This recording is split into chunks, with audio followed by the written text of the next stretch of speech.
Y el apóstol Pablo viene de ahí haciendo una progresión respecto al proceso de la salvación y dando una seguridad en este plan, como yo les decía, inalterable del Señor. La salvación no cambia porque la salvación es del Señor y el Señor es el que justifica, pero el Señor también es el que preserva a los creyentes dentro de la salvación. No es que los creyentes, tú y yo, tengamos que hacer algo, sino que es el mismo Dios el quien nos preserva en esta salvación.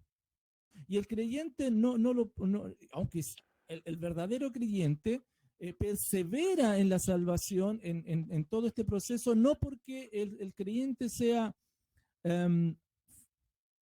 llamémoslo de esta forma, sea o tenga las fuerzas por él mismo para perseverar, sino porque el Señor tiene el poder a través del Espíritu Santo que vive en el creyente.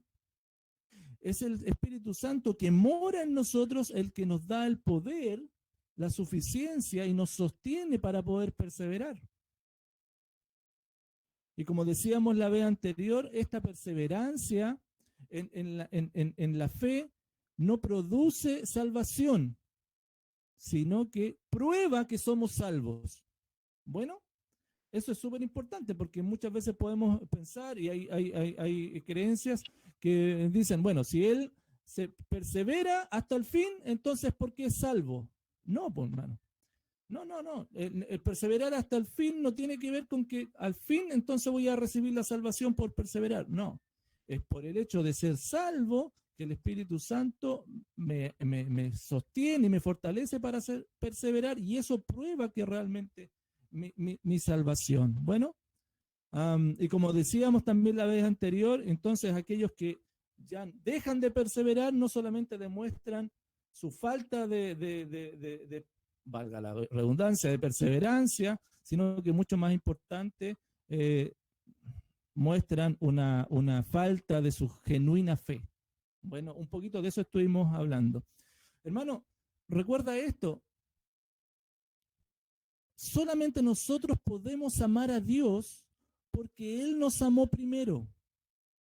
Nosotros podemos sostenernos en el Señor porque Él nos está sosteniendo. ¿Me explico? No es que tú, el Señor dice, ya, te doy la salvación y ahora es tu responsabilidad sostenerte. No, claro, es nuestra responsabilidad sostenernos, perseverar y como lo dice el Señor Jesucristo, permanecer en Él, pero si somos capaces de hacerlo es porque Él nos sostiene. Y estuvimos viendo la vez anterior en el versículo 35, estamos en el capítulo 8, versículo 35, algunas amenazas que podrían parecer, o algunas circunstancias que podría parecer que nos amenazan nuestra seguridad de salvación. Y el apóstol Pablo dice que nada nos va a separar del amor de Cristo. Nada nos va a separar de su amor. Él no nos va a dejar nunca de amar, independientemente de las circunstancias. Y podemos sobrevivir a estas amenazas, a estas circunstancias que aparecen en el versículo 35, y podemos resistirla y cualquier otro obstáculo espiritual que el mundo, que Satanás ponga en nuestro camino, como dice en el versículo 37, y retomamos hoy día desde allí, antes en todas estas cosas somos más que vencedores por medio de aquel que nos amó. Ojo con esto y pongan atención, queridos hermanos. A pesar de las situaciones que podamos vivir, somos más que vencedores. Me gusta mucho esa expresión, somos más que vencedores. Somos conquistadores, somos unos conquistadores como súper conquistadores. Eso es lo que quiere decir esta expresión.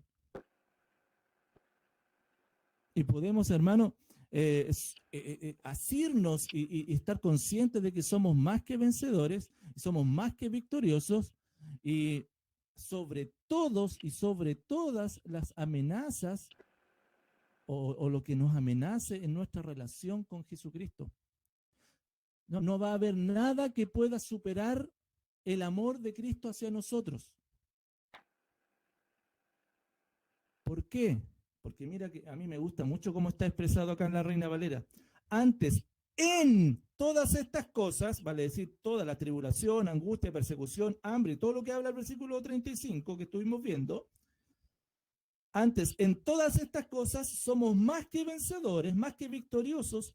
¿Por qué? ¿Por qué podemos ser victoriosos? Porque nada nos va a separar. Por medio de aquel que nos amó.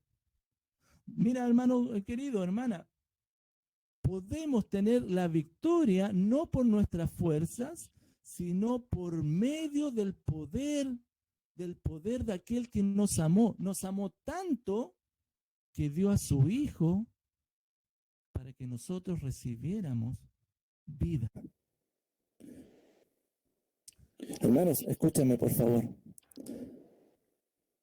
Debido a que el Señor tanto nos salva y nos mantiene perseverando, nosotros entonces no simplemente resistimos las circunstancias o sobrevivimos a estas múltiples circunstancias adversas que nos vienen, sino todas esas circunstancias que Pablo mencionó en el versículo 35, no se te vayan de la mente. Y podemos hacerla, primero que todo, porque somos más que vencedores, porque cuando nosotros, primero que todo, salimos de estas circunstancias, por esto somos más que vencedores. ¿Por qué Pablo dice que somos más que vencedores? Bueno, primero que todo, porque cuando tú y yo enfrentamos circunstancias adversas, a lo mejor tú la estás viviendo hoy en día, cuando salimos de estas circunstancias adversas, ¿cómo salimos después de las situaciones adversas en nuestra fe? Nuestra fe se ve fortalecida. A pesar de que primero nos amenazaron, ¿cierto? Pero como Pablo lo había declarado anteriormente, por su gracia y su poder, Dios ha causado y está trabajando en nosotros para que cada situación que venga en contra nuestra, como dice el versículo 28, todas las cosas nos ayuden a bien. Por lo tanto, somos más que vencedores en primera instancia porque las situaciones adversas, a pesar de amenazarnos, nos fortalecen. Fortalecen nuestra fe, incluso cuando nosotros sufrimos por nuestro propio pecado, hermano, o por nuestra propia infidelidad. Nuestro Señor, que es lleno de gracia, nos va a traer y nos va a llevar a través de esas circunstancias a un conocimiento mucho más profundo, primero que todo, de nuestra propia injusticia y de su perfecta justicia. Eso es lo que nos pasa a nosotros. Cuando estamos y pasamos a través, y el Señor nos ayuda y nos fortalece, como decía el apóstol Pablo allá en Filipenses, todo lo puedo en Cristo que me fortalece para enfrentar las situaciones. Él estando en la cárcel, cuando somos fortalecidos y salimos de las situaciones, porque en algún momento vamos a salir, esa es la promesa del Señor, terminamos siendo más fortalecidos por la gracia del Señor y comprendemos nuestra propia injusticia. En nuestro corazón se revela cuánto necesita del Señor, pero también comprendemos mejor su perfecta justicia. Comprendemos mejor nuestra propia infidelidad y comprendemos que su fidelidad no cambia. Queda evidenciada nuestra debilidad para enfrentar las circunstancias. Pero comprendemos completamente su gran y divino poder. Entonces, somos más que vencedores porque salimos más fortalecidos, hermano, después de las circunstancias. Pero además de eso, somos más que vencedores porque finalmente nuestra recompensa más grande va a sobrepasar, hermanos, todo lo que nosotros podamos vivir aquí en la tierra. Todos los sufrimientos temporales, la recompensa que tú y yo vamos a recibir es mucho más grande. Mira, por favor, vayan a 2 de Corintios 4:17. Le invito, queridos hermanos, por favor, si tienes a bien y lo encuentras, te invito a que lo puedas leer. ¿Alguien que lo lea? 2 de Corintios 4:17, por favor.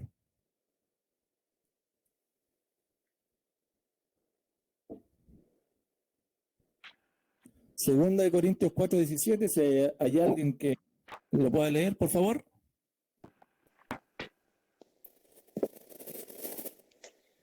Porque esta leve tribulación momentánea produce en nosotros un cada vez más excelente y eterno peso de gloria.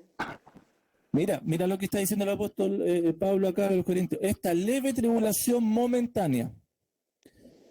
¿Es momentánea, hermanos? Sí. ¿Por qué? Porque comparada con toda la eternidad es un momento. Bueno, para nosotros nos parece tremendo y parece nunca acabar muchas veces porque, claro, nos está sucediendo a nosotros y parece que día tras día tenemos que, y cuesta, pero para el Señor nos dice, oye, tranquilo, es una tribulación momentánea y va a producir en nosotros un cada vez más excelente y eterno peso de gloria para que podamos glorificar al Señor. Bueno, entonces, hermanos, sí, entiendo como yo les decía antes, desde nuestra perspectiva humana, pareciera que es un tiempo largo y que no pasa nunca, hermano.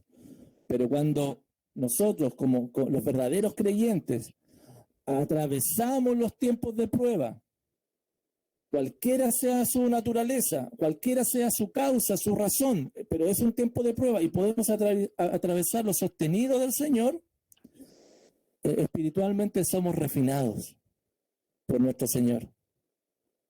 Y hermanos, escúchame, en vez de las circunstancias separarte de Cristo, en vez de que las situaciones nos separen de Cristo, las situaciones adversas, cuando pasamos, ellas nos atraen más cerca de Él. Entonces, hermanos, somos más que vencedores, ¿te das cuenta, no? Primero, porque nuestra fe es fortalecida, pero segundo, porque el premio de poder glorificar al Señor es mucho más consistente, mucho más consistente. Hermanos, su gracia y su gloria descansa en nosotros.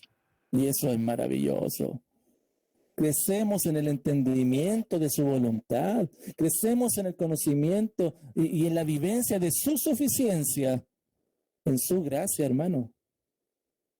Cuando estamos a través de las pruebas, conocemos lo que realmente el mismo Señor le dijo al apóstol Pablo allá en 2 Corintios 12:9. Por favor, 2 Corintios 12:9. ¿Se acuerdan las palabras del Señor? El apóstol Pablo pasando por pruebas, por dificultades. ¿Y qué le dijo el Señor al apóstol Pablo? ¿Se acuerdan allá en el versículo 9? Si alguien lo puede leer, por favor, 2 Corintios 12:9. Y me ha dicho, bástate mi gracia, porque mi poder se perfecciona en la debilidad. Por tanto, de buena gana me gloriaré más bien en mis debilidades, para que repose sobre mí el poder de Cristo. Así es. Entonces, hermanos queridos, te das cuenta, ¿no? Me gloriaré porque para que repose en mí el poder de Cristo. Es algo, sí, nosotros lo conversamos entre nosotros, quizás lo podemos entender, pero hermano, tratar de plantear esto en un mundo en donde le hace el quite al sufrimiento, en un mundo en donde el bienestar es lo que se busca y por favor que pasen luego los problemas y nosotros poder, vamos contra la corriente y estamos siendo conformados a la imagen de Cristo muchas veces a través de las circunstancias, porque si la circunstancia te está haciendo que el poder de Cristo repose en ti, no hay nada mejor, que el poder de Cristo repose en ti. Pero tenemos esa lucha constante, ¿verdad? De querernos nosotros mismos o de aceptar la voluntad del Señor a nuestras vidas. Como consecuencia, hermano, los verdaderos y los falsos creyentes prontamente son distinguidos. Pastor, una consulta. Marito. Se supone que, bueno, ya entendemos que el proceso o esta salvación es una salvación muy amplia en todo su contexto, o sea, la cruz es amplia en todo su contexto, ya me justifica, me redime, me glorifica. también tiene efectos contra el diablo porque lo anula, ¿verdad? O sea, Sí, claro. el diablo no me puede hacer nada. O sea, me da una seguridad, pero él me puede atacar todo lo que quiera, pero él a mí no me puede hacer nada. A no ser que el Señor lo permita, por supuesto. Claro, pero lo anula. Y más encima, él me sostiene en la dificultad. Por lo tanto, el problema, un cristiano verdadero debiera comprender que el problema le purifica, porque en el fondo esa es la idea de la dificultad, por llamarlo de una forma como usted lo dijo en Pedro, desintoxicar mi mente, ¿verdad? Esa es la función de la dificultad. No tiene otra, ¿verdad? Por lo tanto, purifica mi fe y me acerca más porque más dependo. Sí, mira, lo dices de una buena forma y es básicamente lo que el apóstol Pablo dice en el versículo 28, que todas las cosas nos ayudan a bien. Esto es conforme a los que a su propósito somos llamados. Y recuerda cuál es su propósito, es doble. Primero, que estas circunstancias nos hagan a la imagen de Cristo. ¿Te acuerdas, no? Que estas circunstancias, ¿por qué? Porque a través de las circunstancias nuestro carácter va a ser transformado. Nuestro carácter va a estar viviendo etapas de paciencia, de dependencia, de mansedumbre, de gozo, de fe. O sea, el fruto del Espíritu se perfecciona a través de esto. No sé si me explico. Y por otro lado, y eso va a llevar ¿a qué? A que Cristo tenga la preeminencia en nuestra vida. Y ese es el fin. El Señor está llevando toda la creación para que Cristo sea alabado, para que Cristo sea reconocido. Cuando estamos en bienestar completo nosotros, nuestro corazón, que es engañoso, ¿cierto? Muchas veces nuestra carne comienza a tomar relevancia. Entonces, finalmente, es un método, el sufrimiento es un método que el Señor utiliza para de su gracia, en muestra de su gracia. No sé si me explico, hermano, pero el sufrimiento es muestra de la gracia del Señor para atraernos a Él, que es nuestro bienestar en nuestra plenitud. Porque en su presencia, como dice el Salmo, hay plenitud de gozo. Cuando realmente podemos vivir en la presencia del Señor, sabiendo que estamos allí, sostenidos por Él, hay plenitud de gozo. ¿Y a quién tengo yo en los cielos sino a ti? Él es nuestra porción. Recuerda, bueno, lo hemos visto en distintos momentos, hermanos queridos. Entonces, yo te animo, hermano, para que, como te decía, a través de estas circunstancias adversas, los creyentes y los no creyentes son fácilmente distinguidos. Y aquí hay otro propósito, si te das cuenta. El Señor posibilita a la iglesia darse cuenta quiénes son creyentes y quiénes no son creyentes.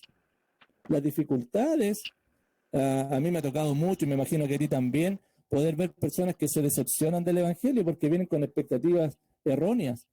Y cuando les vienen las dificultades, finalmente en vez de acercarlos al Señor, se alejan del Señor y uno empieza a distinguir, se comienza a distinguir quién realmente es parte de la familia del Señor, porque muchos dentro de las congregaciones, como lo hemos hablado en otras veces, son miembros nominales nomás, y salen de nosotros, pero salieron de en medio de nosotros, pero nunca fueron nuestros. Bueno, ahora bien, los últimos 2 versículos, hermanos, para ir finalizando ya este capítulo. Si te das cuenta, dice en el versículo 38, por lo cual estoy seguro que ni la muerte, ni la vida, ni los ángeles, ni principados, ni potestades, ni lo presente, ni lo porvenir, ni lo alto, ni lo profundo, ni ninguna otra cosa creada, nos podrá separar del amor de Dios que es en Cristo Jesús, Señor nuestro.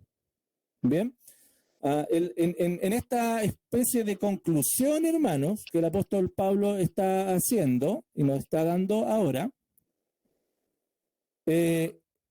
pareciera que lo está cerrando con claro, es como un resumen de todo lo que ha hablado anteriormente el apóstol Pablo. Bueno, en estos últimos 2 versículos. Y el apóstol Pablo, mira lo que hace, dice, por lo cual estoy seguro.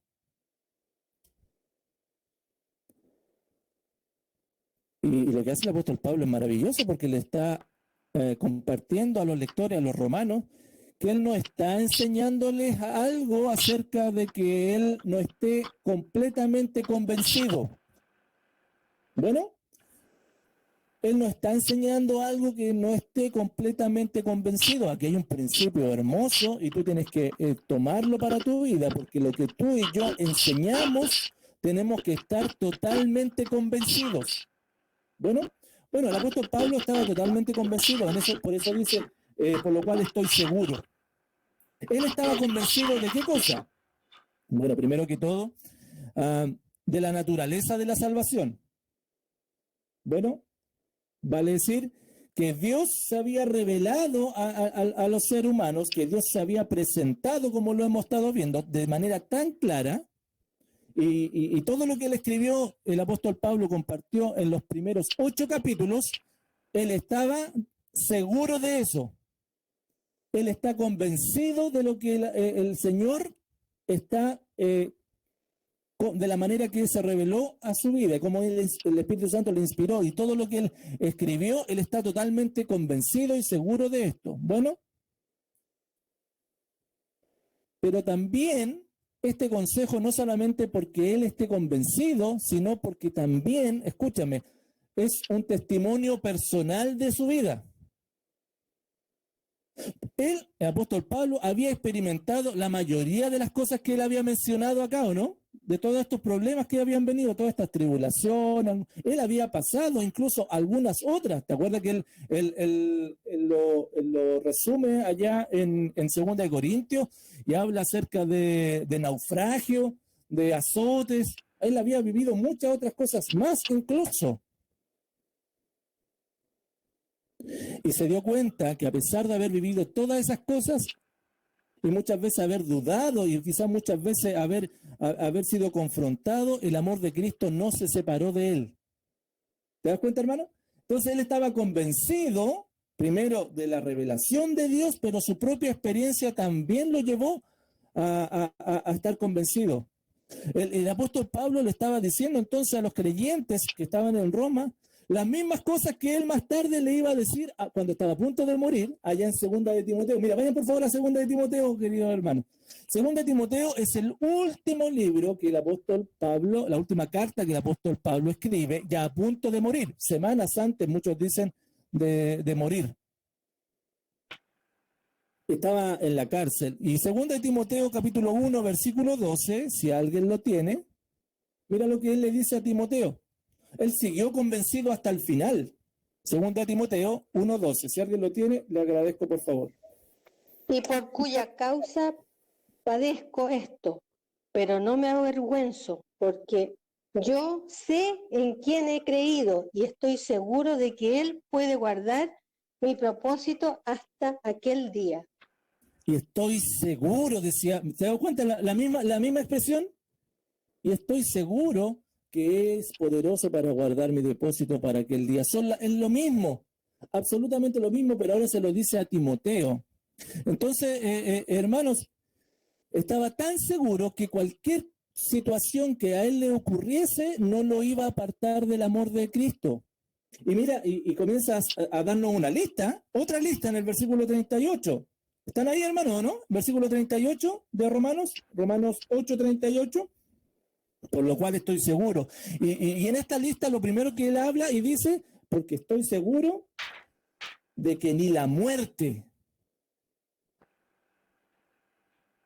hermanos, en nuestra vida terrenal, por supuesto, la última experiencia que todos tendremos es la muerte, ¿verdad? Y podríamos llamarlo quizás es como el enemigo más grande que las personas tienen. Incluso ese enemigo a los creyentes no los puede separar del amor de Cristo.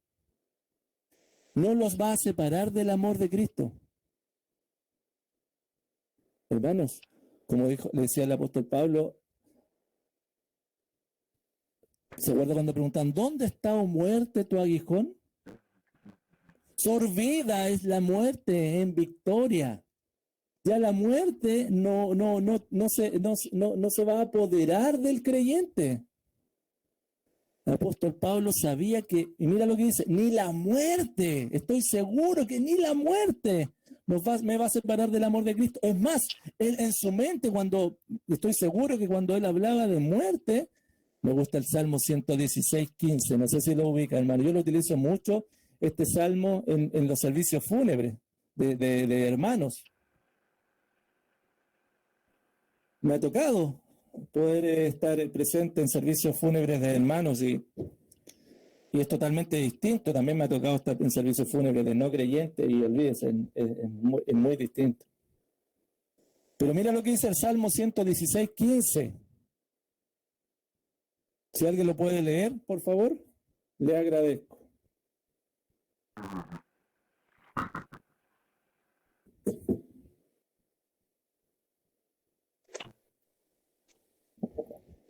Estimada es a los ojos de Jehová la muerte de sus santos. Estimada es a los ojos de Jehová la muerte de sus santos. Es lindo, ¿no? Estimada es a los ojos del Señor la muerte de sus santos. La muerte, hermano, no es algo, lamentablemente, hoy en día, la muerte está sobrevalorada para la gente, po. Tienen pánico las personas de morir. De hecho, la muerte se ve como algo malo. Es como algo malo que te puede pasar, ¿o no? Para el Hijo del Señor, mira lo que significa morir. Morir. Estimada es a los ojos del Señor la muerte de sus santos. Y ahí mismo, bueno, como lo dice también el Salmo 23, aunque ande en valle de sombra y de muerte, no temeré mal alguno, porque incluso en la muerte tú estarás conmigo. Estoy seguro de esto, que ni la muerte, decía el apóstol Pablo. Maravilloso, hermano.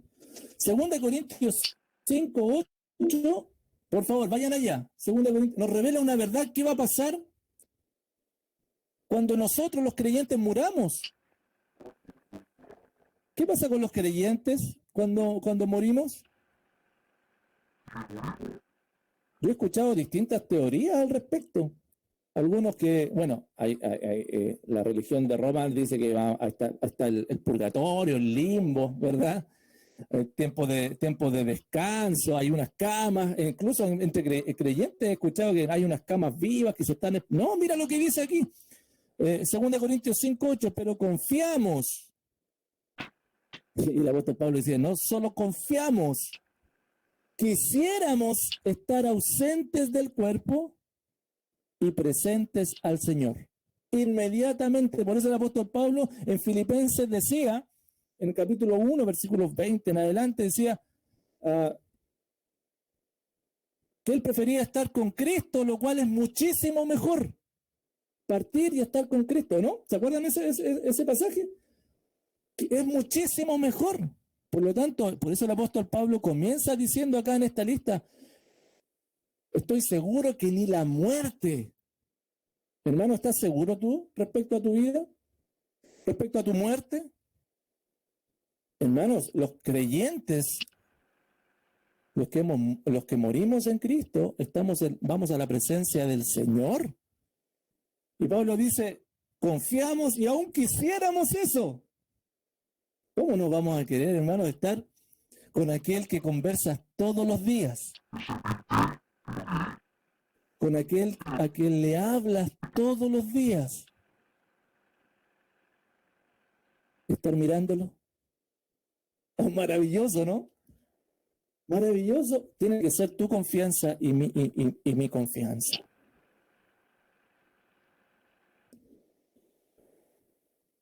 Seguimos entonces con la lista. ¿Cuál viene ahora? Por lo cual estoy seguro que ni la muerte ni la vida, hermanos, para ir avanzando. A diferencia de la muerte, la vida se ve como algo positivo, ¿no? La muerte es como algo negativo y se ve, estoy hablando común, generalmente aceptado, ¿no? Como la vida como algo positivo. Pero es en nuestra vida, es en el presente donde todos estos peligros espirituales que pudimos ver delante, todas estas amenazas ocurren, ¿o no?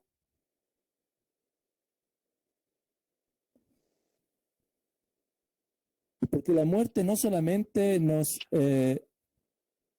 libra de los peligros y de sufrir, hermano, sino que la muerte además trae como fin todo el dolor.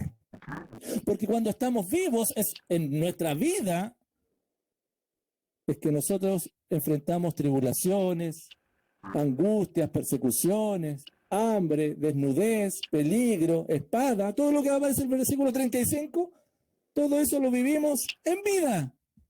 Y nos aferramos tanto a la vida, hermano. Nos aferramos tanto a la vida.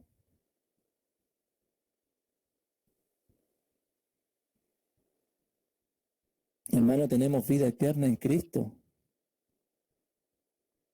Por lo tanto, comparado con esa vida eterna, todo lo que nosotros podamos estar viviendo hoy día es nada. Es nada.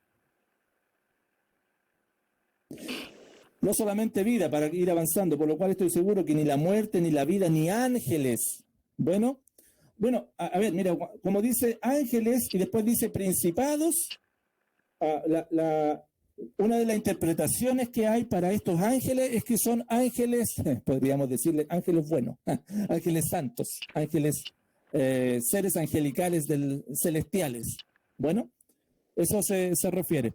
Ahora, la referencia aquí, hermanos, presupone algo hipotético, algo imposible que vaya a suceder, pues si los ángeles angelicales, valga la redundancia, estoy hablando de una redundancia, los ángeles celestiales, bueno, los ángeles celestiales tienen un fin determinado y una relación para con nosotros. Ellos no toman decisiones por sí mismos. Bueno, Pablo está hablando en términos hipotéticos, si que algún ángel algo pudiese hacer, pero eso es imposible, no van a hacer nada, porque ellos son ordenados por el Señor. Pero lo habla en términos hipotéticos, como lo dice allá en Gálatas 1:8. ¿Se acuerdan que habla del Evangelio? Pero dice en Gálatas 1:8, mas si aún nosotros o un ángel del cielo os anunciare un evangelio diferente del que os hemos anunciado, sea anatema. Pero no quiere decir que eso vaya a suceder. Los ángeles se sujetan al Señor. Bueno, pero esto está llevándolo a un extremo hipotético. Pero sí, después, inmediatamente, después de que habla de los ángeles, bueno, él habla, a ver, versículo 38 dice, ni principados. Bueno, los principados sí, ahí podríamos estar hablando de seres malignos o específicamente demonios. Bueno, demonios. También es algo hipotético, bueno, es algo hipotético porque los demonios no tienen arte ni parte con el creyente. No tienen nada que hacer con el creyente a no ser que sea permitido de parte de Dios. Pero per se, como que algún demonio vaya a venir y hacer lo que quiera con nosotros, con el creyente, no. Por eso Pablo estaba seguro de que nada los va a separar del amor de Cristo, porque ese es el tema. Nada nos va a separar del amor de Dios, que es en Cristo Jesús. Nada, no hay nada que pueda hacernos separar, y Pablo lo está llevando, bueno, ni la muerte, ni la vida, ni ángeles, ni principados. Bueno, Pastor, dígame. disculpa que lo interrumpa. Patito. ¿Podría hacer una pregunta con referente a eso? Lo quería hacer hace rato, pero justo me interrumpieron. Si acá habla de la vida segura en Cristo y la vida eterna que nosotros tenemos, que la salvación que no podemos perder, ¿cierto? Porque nada nos puede separar del amor de Dios como usted lo está poniendo ahora. La pregunta bajo el contexto, históricamente, en los escritos de los padres de la iglesia, en los primeros 3 siglos, por lo que tengo entendido, es que tenían comunicación muchas veces directa, sobre todo los primeros padres, con los mismos apóstoles, y podían preguntar todas estas cosas relacionadas a lo que es la salvación. Siempre se va a entender en sus escritos que la salvación se puede perder, que un cristiano puede apostatar, por lo tanto, pierde su salvación. Y hay muchas interpretaciones de estos pasajes, sobre todo Romanos 9 y otras cosas, que habla acerca de que nosotros utilizamos como texto abanderado, por así decirlo, en cuanto a la seguridad de salvación, pero yo lo interpretando de otra forma. ¿Cómo nosotros podemos responder o argumentar en cuanto a eso?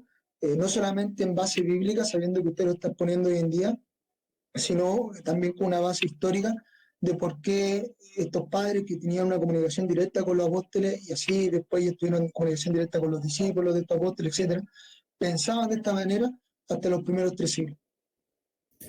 Bien, gracias por la pregunta, Pato.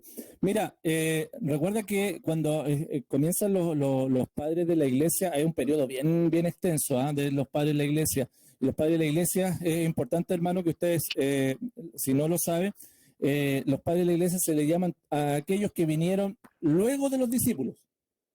Bueno, se les llama, de hecho ellos escribieron muchas cosas, y se llaman los escritos patrísticos. Bueno, y eso uno los puede leer, y es súper importante porque hay algunos que son discípulos de los discípulos, o sea, de los apóstoles. Así como Timoteo era discípulo de Pablo, Tito, aparece también, no sé, Policarpo, por ejemplo, discípulos de Juan, discípulos de otros que aparecieron allí. Y luego lo que sucede, según entiendo, Pato, tampoco soy un experto en la materia, pero comenzaron a formarse distintas escuelas de interpretación, bueno, de los escritos. Y cuando comienzan a formarse estas distintas escuelas, cada escuela comienza a enfatizar ciertas doctrinas o ciertas enseñanzas. Y por ende comienza a ponerle énfasis más a unas que a otras. Y hay algunas que comienzan a alejarse bastante de lo que era lo escrito. Por eso es tanto así que recuerda que incluso en el último tiempo, antes del apóstol Juan, allá había entrado algunas sectas o pensamientos corrientes como los gnósticos, habían entrado a la iglesia, corrientes que pensaban que, por ejemplo, que el cuerpo era malo y que el espíritu era bueno, por lo tanto lo espiritual era lo importante, daba lo mismo lo que hicieran con el cuerpo, solamente lo estoy poniendo como ejemplo, para darnos cuenta que entraron distintas corrientes de pensamientos filosóficos. Después se crean escuelas como no sé, pues la de Antioquía, la de Alejandría, que tú conoces de esos, Patos. Entonces comenzaron a entrar estas corrientes filosóficas que finalmente redundan en tomar más que tomar los principios bíblicos, la aplicación de ciertas corrientes filosóficas greco-romanas o helenísticas de ese entonces. Es por eso que comienzan porque hermano, y aquí el tema de fondo, el Evangelio siempre humilla la figura del ser humano y exalta la figura de Dios. Los pensamientos humanistas históricos siempre han llevado al ser humano a un nivel en donde está en lo máximo de todo. No tiene su culminación máxima después ya en el humanismo, pero el razonamiento helenístico también tiene que ver con eso. Entonces, Pato, según lo que te puedo responder, básicamente, ¿por qué comienzan a entrar estas diferentes doctrinas, por eso es tan necesario después, y lo toma como necesario la Iglesia, bueno, y el Espíritu Santo, cerrar el canon, decir, oye, tenemos que estipular, estos son los libros, esto es lo que nosotros creemos, porque en esos primeros siglos, hermano, hasta el siglo III, no se había cerrado. De hecho, comenzaron a creer incluso que no solamente que la salvación se perdía, que Jesús no era Dios, por ejemplo, tuvieron temas con el Espíritu Santo. Bueno, todo eso llevó en la historia de la Iglesia a que el Señor cerrara finalmente lo que es la Biblia, el canon, lo que nosotros tenemos, para que nuestra fe esté fundamentada en eso y no en las distintas corrientes filosóficas. Bien, no sé si contesto un poquito, Pato, a lo mejor no es lo que esperabas, pero más o menos es lo que te puedo contestar en este momento, así como de sorpresa. Bien. Pronto, gracias. Ya, seguimos entonces, hermanos. Principados.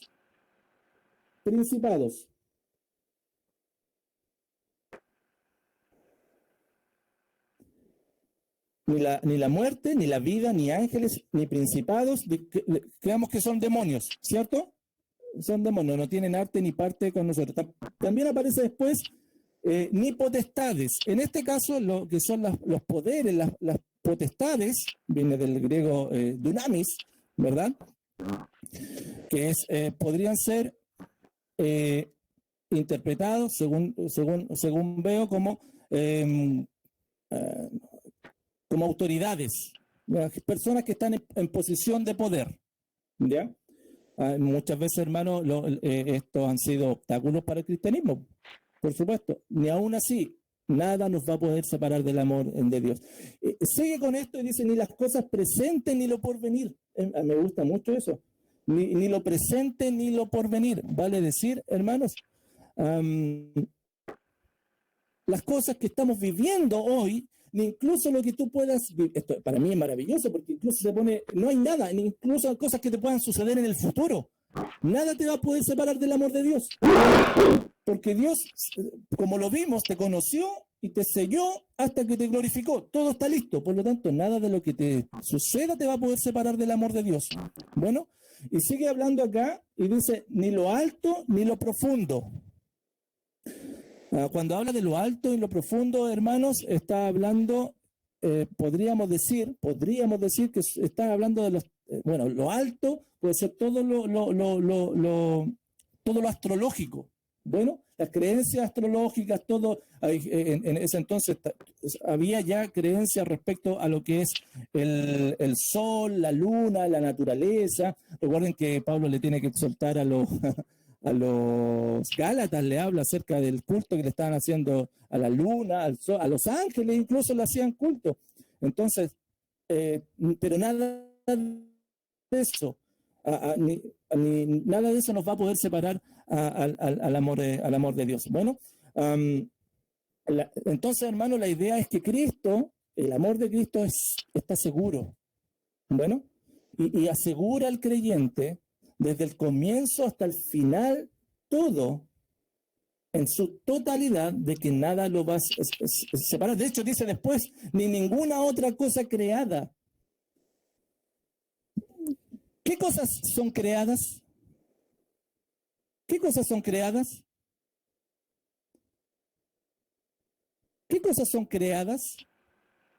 Estoy haciendo una pregunta que es como bien media truculenta, pero es como obvia. ¿Qué cosas son creadas?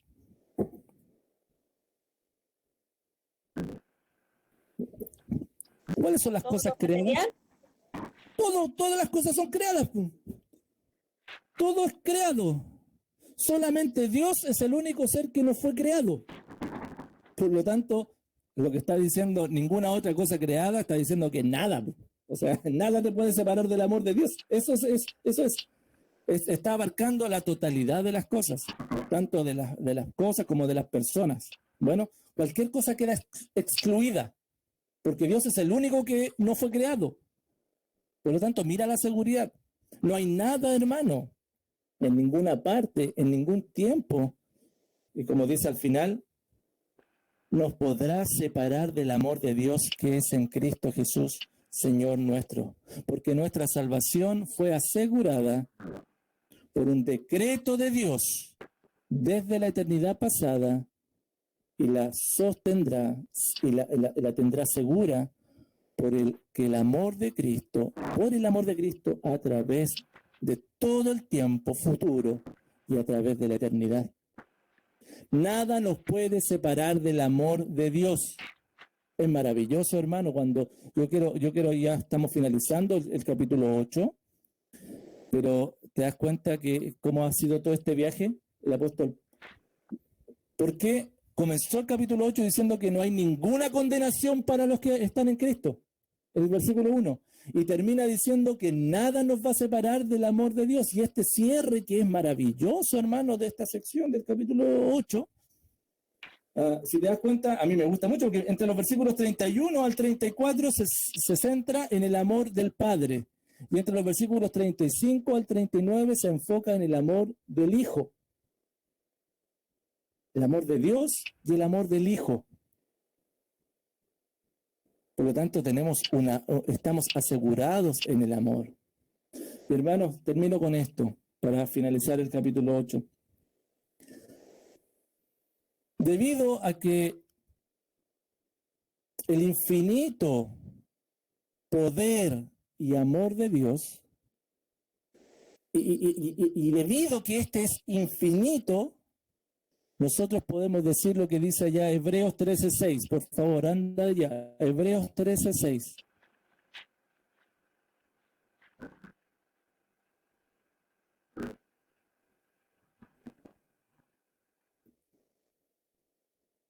Debido a que su amor, hermanos, y su poder es infinito, podemos decir lo que dice Hebreos 13:6. ¿Qué dice Hebreos 13:6? Por favor, si alguien lo lee.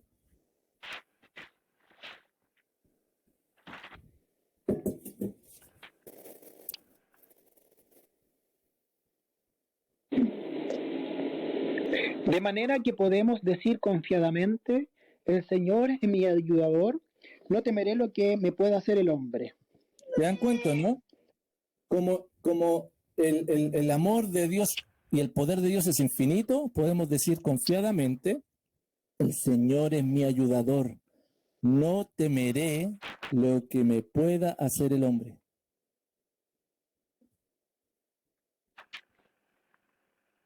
Debido, hermano, que su amor y su poder es infinito, podemos decir, como decía David allá en el Salmo 56, versículo 3.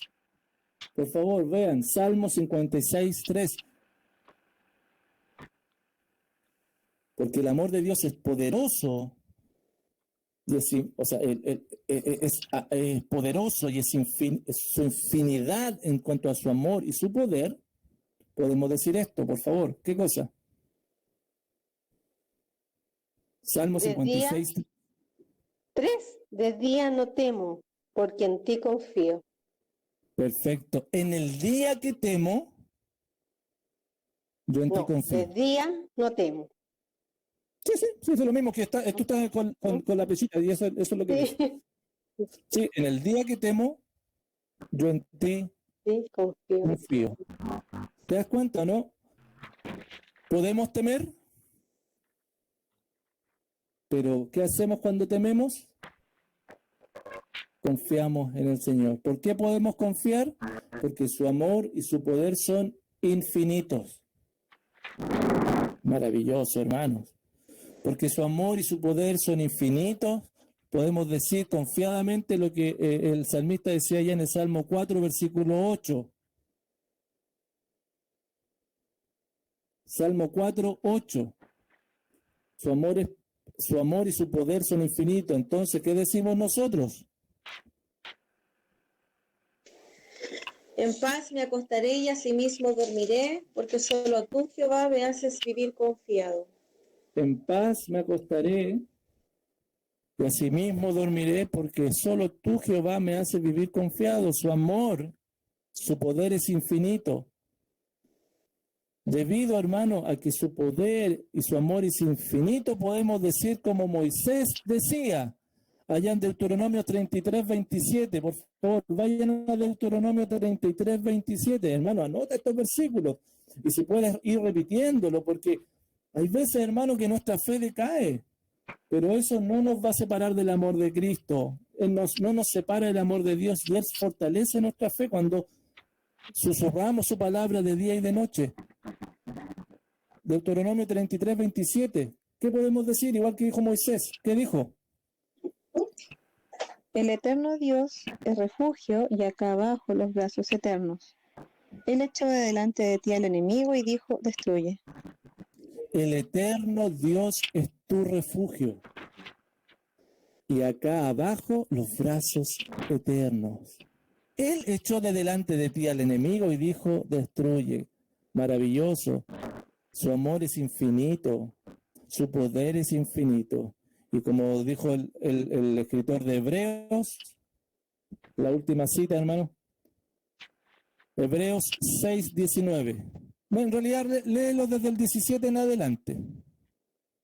Del 17 al 20. Si alguien lo puede leer. Hebreos 6, del 17. Mira qué maravilloso, hermano. Mira la seguridad que tenemos en el Señor.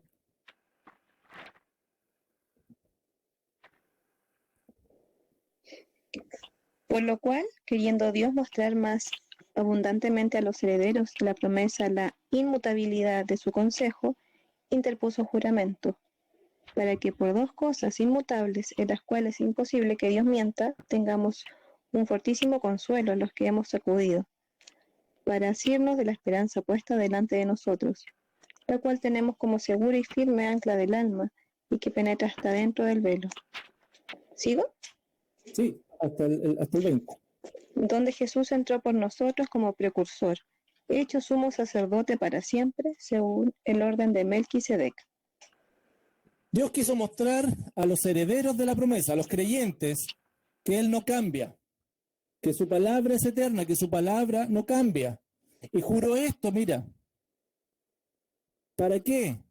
Para que tengamos un fortísimo consuelo. Me gusta como lo dice la Biblia textual, que el versículo lo traduce, dice, un poderoso estímulo, para que nos alentemos, para que podamos, nosotros que hemos, dice, para asirnos de la esperanza puesta delante de nosotros, la cual tenemos como segura y firme ancla del alma, que penetra hasta dentro del velo. ¿Por qué? ¿Por qué dice penetra hasta dentro del velo?